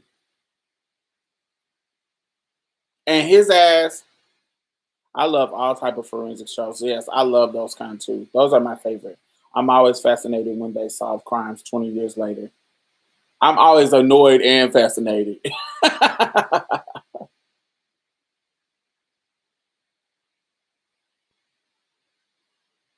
last 2020 I watched, I did watch one before about this white lady who got accused of killing her husband, but she's out now. She got accused of killing her husband, and then he was in her will and was giving her 50%. Like, he kept giving her more and more of his money, but then he said in his will that if he ended up dying and they find out it's any kind of foul play and she's involved, she don't get nothing.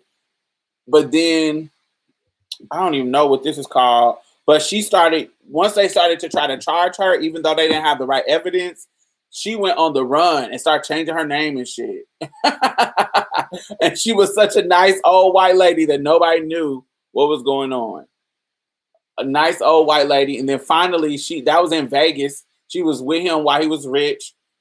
And then she ended up getting caught in Boston under a whole new name. And then she went to prison for it, but then she came out. This is how they knew she wasn't guilty. When they gave her a plea deal to not go to jail, if she took it, to not go to jail, y'all, they gave her a plea deal that if she admitted it, she would just get like probation. Like, how does that happen? What kind of white privilege is that? Where you murder somebody and they give you a plea deal that says you don't need to go to jail if you admit it? What the fuck? I ain't never heard of that. But they did this for her. And so this is how this is when they started feeling like she was telling the truth. Because this bitch denied it. I want y'all to hear what I'm saying. They gave her a plea deal where she wouldn't go to jail for the murder of her husband. And she said, no, I'm not admitting to something that I didn't do. No, I didn't kill him. And everybody who thought that she did was like, wait a minute. Yeah, the one in Vegas. Yes. I was like, what? Everybody was like, now maybe she didn't do it because this don't make sense. But it was a good show. I liked how she was tipping around the country. She was tipping around Mexico. She was tipping around Texas, tipping around tipping around Boston. I was like, this lady didn't kill her husband. Somebody got her husband together. It wasn't her. Somebody did, but it wasn't her. But and then this documentary is after she did her time. So she's doing the documentary saying, bitch, I didn't do it. Yeah, I did my time and I got out of jail. I didn't do it. Then have y'all heard the Anna Nicole Smith story? Like there's a 2020 on her. A documentary that I just watched. I don't know which one, where I watched it at, but a little docu-series that I watched on Anna Nicole Smith. What's crazy is when Anna Nicole Smith, I was a full-time escort, so I was traveling at the time, and I was coming from Philadelphia. I think I was coming from Philadelphia to somewhere. I can't remember exactly. But when she passed and it was announced on the news, I was in Philadelphia. So I was going to DC, I think. And child, I don't know what happened and what was wrong with me, but her death hit me hard. Like, I was like, why am I infatuated? Why am I emotionally being affected, crying over fucking Anna Nicole Smith? But then I watched her documentary and all that was involved in her documentary. I was like, oh my God. It was crazy. Mama had her wigs, new garments, fake IDs together, a whole new persona, a new cut, a new look, a new color, baby.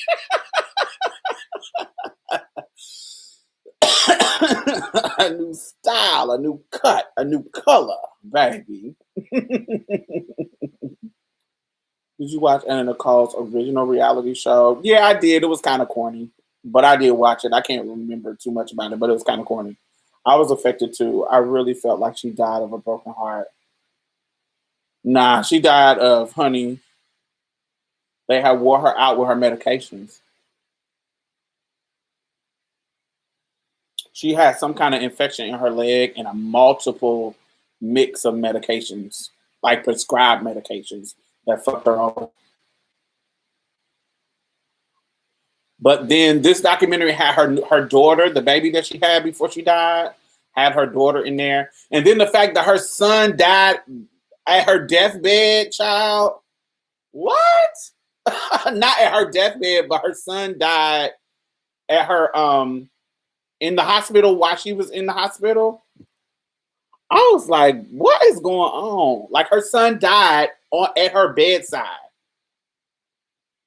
when she was recovering from something. He died over some kind of pill overdose.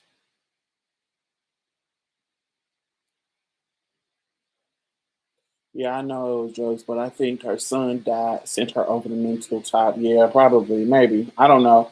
It just was quite interesting. They were wearing that lady out. Mm-mm-mm-mm-mm-mm. But yeah, I watched that. What else did I watch recently? Um,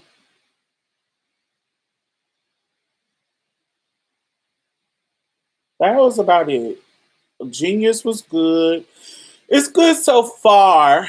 I love they spilling some tea. They spilling some tea. Like, I always knew. I knew that Aretha was setting that pussy out real young. Aretha had got pregnant when she was 12 and when she was like 13, 14. So she was setting that kitty cat out. And it wasn't like no rape situation. It was sex. So Aretha was setting that puss out, baby.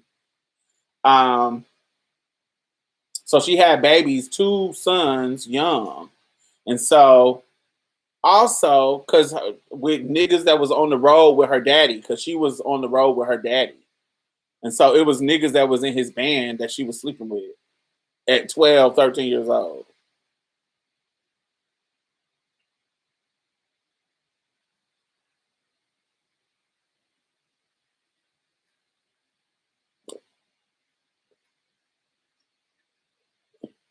I think they were teenagers too. I don't think they were adults.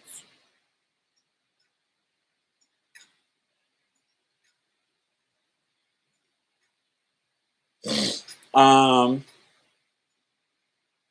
what else did I learn about? I learned that their mother wasn't it a rumor that the daddy was hitting her? No, It may have been a rumor, but that wasn't true.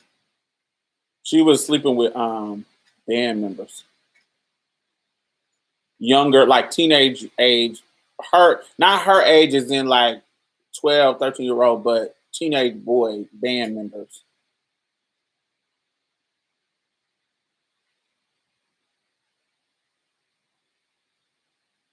The story I told you about the interracial couple it happened 1 or 2 years ago. Why is it considered ancient history now? Oh, I don't know. Link us so we can read about it. Oh yeah, so I didn't know that they mother had left. The mother, Aretha's mother, who was a singer, um, Barbara Stiggers, something like that, had left him, and because he was the powerful preacher, was forced to leave her kids with him while she go live with somebody else because he cheated and had a baby with a 12-year-old. And that may be where the rumor started, but her daddy had a baby with a 12-year-old too. Up the street from the mama. When she was pregnant with Aretha, the 12-year-old was pregnant with his daughter. Wow. And she found out about it. The story I told you about, oh, I already read that. Some people just don't seem long for this earth. I can't picture them old. Anna Nicole Smith and Michael Jackson were two people that I always had that feeling about before they died. Michael was kind of old. Wasn't he like 55? That's not young. Wasn't he like 56, 58? Something. How old was Michael when he died? He was definitely mid 50s.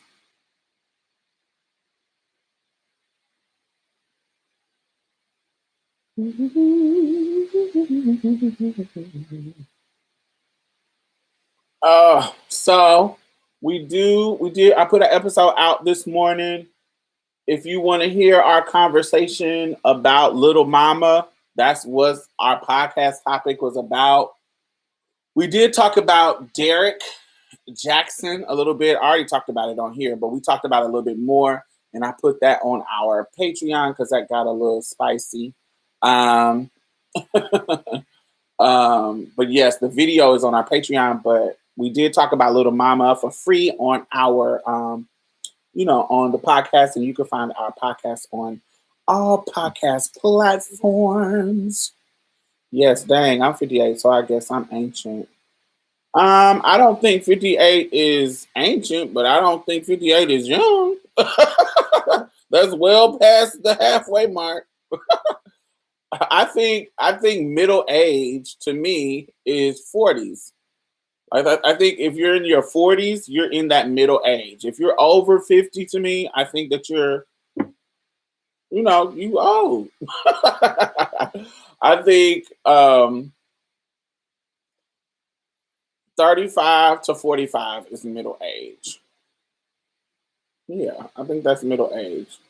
And once you get over 50, you seasoned. You're the young version of old.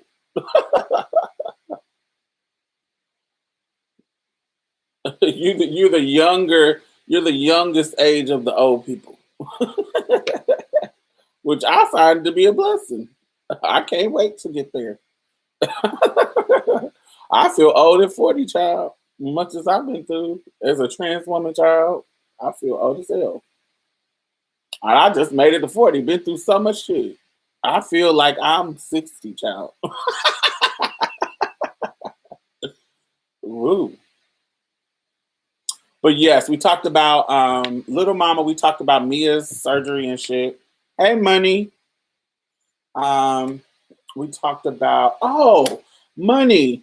That was a great episode this week. This week's episode was really good. Money did an episode by herself on her podcast called Queer Walk, and she talked about vicarious resilience. And I thought the concept was fucking brilliant. Did you make that concept up, or it's already been made up? And she's basically talking about how,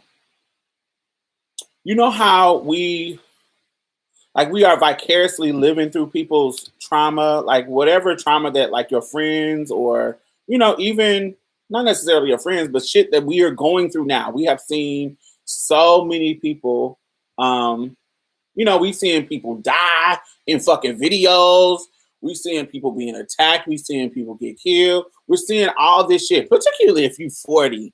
If you're around the 40 age, like between 30 and 40, we done seen a lot of fucking shit recently in our lifetime. And the trauma, like the vicarious trauma that comes, like, you know, like the secondhand trauma that comes from those things, even though you may not have been involved in it, you still are experiencing the trauma around it. And so she was explaining that, but then she flipped it and was like, yo, like you,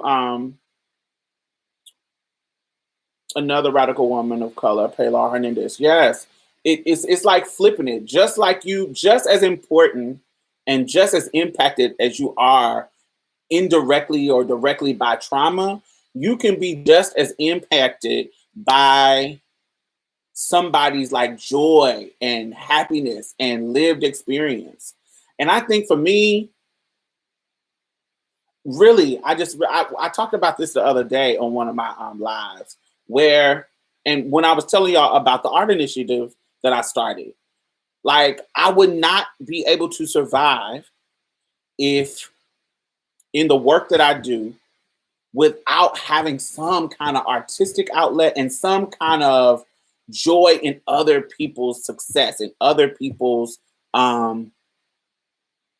life. Like my homegirls, my podcast friends, my brother, just somebody having some type of joy. I'm hearing about fucking trans women being murdered almost every other fucking week. And so for me to have to disengage from that, I have to have something that I'm engaging in. And I think the concept of, you know, vicarious resilience, I think that is, I didn't know that it had a name, but that's literally my coping mechanism in my life, to be able to look at the joyous things, whether it be stuff happening to me and happening to from other people, and being happy for them, being happy for my friends, and really living in the joy of that, celebrating somebody's birthday, celebrating somebody's success, literally whatever the joy in somebody else's life, how I can engulf myself in that to be able to feel that kind of joy, to survive, to that is a part of my coping mechanisms, and I didn't know it had a name. Yes, thank you, Brandon. True that. I think millennials are overstimulated, and the kids coming up now, that I just can't imagine how all this exposure through social media is impacting them. It's making them push. Don't sleep. Don't sleep on the millennials. Don't sleep on the Gen Zers and whoever else coming down the line. Like it, I feel like, yes, I feel like the Republicans, white conservatives, I don't think it ever is going to go totally away, but I think that they are on their last breath. I feel like they are, you know, it's going to come to a point where, you know, these young folks are going to be like, that racist shit is whack. It's going to be some that hold on to it over time. But I just feel like overall, it's kind of like I feel in my lifetime, how people talk about interracial relationships now is totally different than how they talked about it when I was growing up in the 80s and 90s. The conversation is totally different. Like, totally different. And I think that's a testament to the change that has happened. When we talk about, you just don't have certain conversations anymore that's like weird like that. And I feel like I think it's coming to a point where folks are not, it's going to get to that point where this is not going to be a big ass problem. It's going to be something, because that's the nature of this fucking country. The foundation is going to always be a stain on this country. But I feel like it's just going to get to the point where it's not where it is now.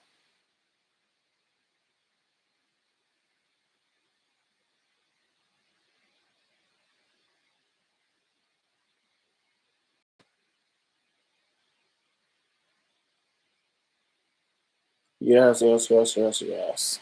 I definitely have to check what I consume because of vicarious living, but the positive and uplifting moments I really live for as well. Definitely a motivator. Yes, definitely check out the episode. The episode was great. I loved it. Yeah, I loved it. Yeah, I'm so glad to be connected to y'all. Just connected to so many people because that are doing that are really just elevating me. Love it, love it, love it, love it, love it, love it, love it. Folks like you and Diamond are out here really doing the work, and we got to get it to as many eyes, as hearts as possible. Yes, I want them. I want motherfuckers to be talking about our podcast crew like they talked about kitchen table talk, kitchen, the kitchen table press with Barbara Smith and all of them. I want them to be talking about us in that kind of way. I hope. I want with the 50, 60 years from now, I want them to be like, it was a whole collective of podcast gurus doing this work called the Black Daddy Brigade. I want to be talked about that way when it comes to YouTube. I want it to be talked about that way when it comes to podcasting. Whatever this digital, when they look back at this digital time and it becomes the old school. I just hope my name is mentioned. I hope. I hope all of our names are mentioned.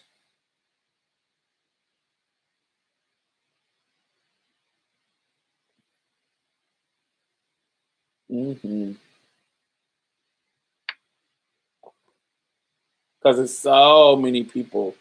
I hear, I hear a lot. Y'all know how people will take a meme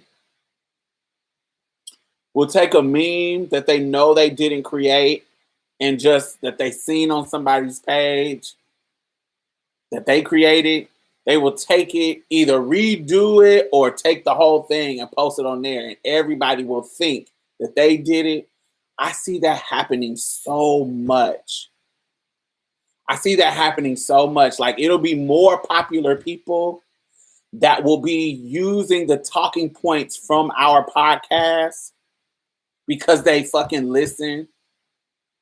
And I'll hear them and I'm like, I know you didn't come up with this thought because not only are you using the same words, you're using some of the same examples. And yes, people can come to the same conclusion, but when that happens so many times, it let me know that no, you listening to some people that are woker than you, and you are translating the work that they're doing onto your platform like you're doing it. I see that so many times. I see that so much.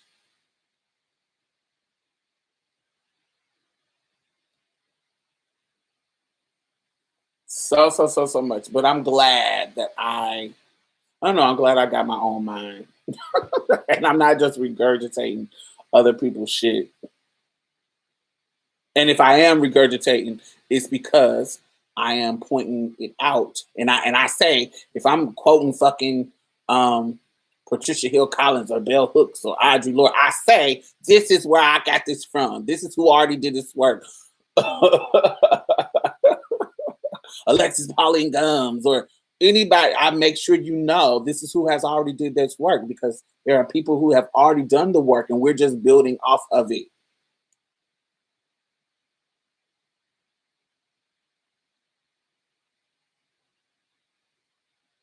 Be like, but it's okay. That's what we do the work for. Take it, grow with it. Look, wait. And this is what's crazy. So we all be in a text group chat, da da da da da. So we'll see. I see this happen often. I've seen it happen recently with Amber Abundance on Instagram. So Amber Abundance, she called out this colorism incident and gave it context in this incident that had to do with Lovecraft Country, where this light-skinned girl got her face painted dark to be in a black and white picture to look like a dark-skinned person. So instead of them hiring a fucking dark-skinned person, they basically dark-skinned faced a light-skinned girl. Stupid. But you would say that she broke the story.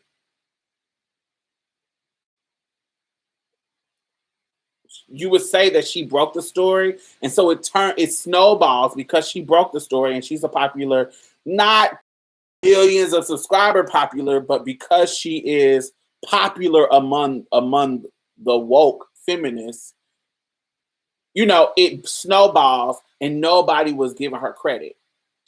Another thing that happened in the particular group that I know, our group, the Baddie Brigade.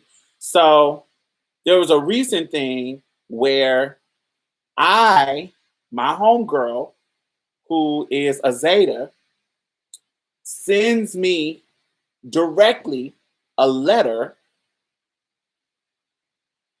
about Zetas not accepting trans women. A letter that they sent only to their people. So my friend the Zeta sends it to me. I send it to my homegirls. And I say, look at this bullshit. Should I post it? Should I not post it? So Janicia posts it. Janicia from Tea with Queen and Jack. She posts it. And was like, what the fuck is this shit? And it sparks this conversation, and all of a sudden, Shade Room, all the other Griot, the Rude, everybody is talking about Zetas being transphobic, where they had to literally release a statement and change their whole policy.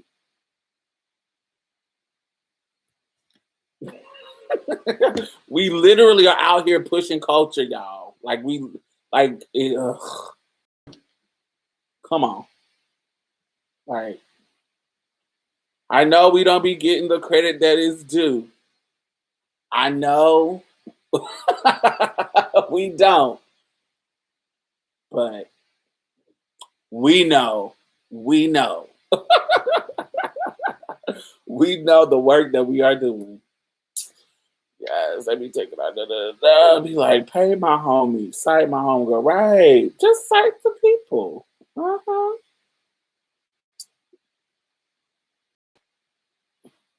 It really takes nothing to give credit or reference in a verbal comment. People will take without giving credit, really care about the issues. They care about being followed and looked up. Yeah, I'm like, I don't know. Y'all. I know it's annoying. I know it's quite annoying. But all right, y'all. I've been on here for 2 hours. I will see y'all tomorrow at 7 p.m. Central Time, which is 8 o'clock Eastern Time, and 5 o'clock Pacific Standard Time. So I will see y'all later. Make sure y'all, if y'all are in Arkansas,